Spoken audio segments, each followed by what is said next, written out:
옛날에는 대수롭지 않게 아이를 때리면서 키웠다. 하지만 이제는 체벌이 결코 바람직한 교육 방법이 아니라는 것을 안다.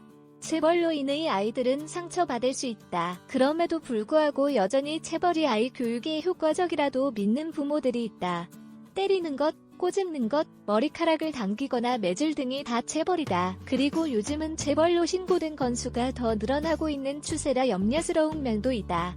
체벌 혹은 신체적 학대와 체벌은 비슷한 것 같지만 조금 다르다. 하지만 둘 다 아이를 조종하려는 목적으로 어린이나 10대 아이들에게 폭력적인 행동을 한다는 것이 특징이다. 체벌은 아이가 부상을 당하지는 않더라도 아이를 아프게 하려는 의도적인 행동이라고 할 수 있다. 그렇게 하면 아이가 두 번 다시 문제되는 행동을 하지 않을 거라고 믿는 것이다.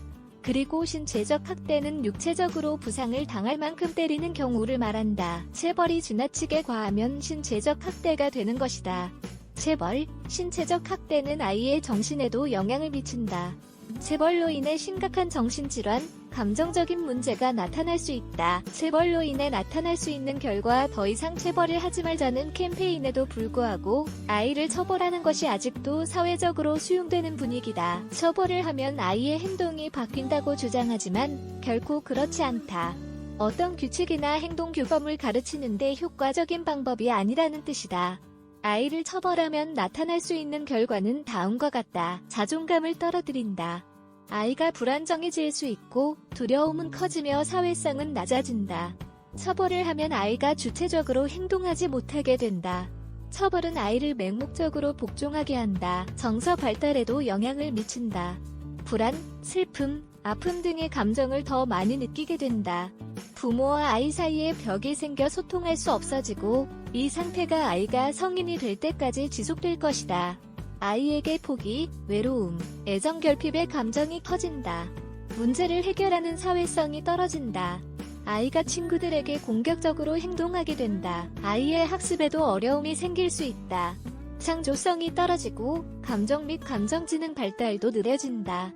아이의 정신건강과 인지 능력도 저하된다. 갈등을 해소하기 위해서는 폭력을 해도 된다고 배운다. 그래서 부모가 체벌을 하면서 키운 아이들은 폭력적으로 변한다. 그리고 그것을 건강한 것이라고 여기게 된다. 재산 파괴, 도둑질, 파괴 행위 등 사회적으로 문제가 될 수 있는 행동을 하게 된다.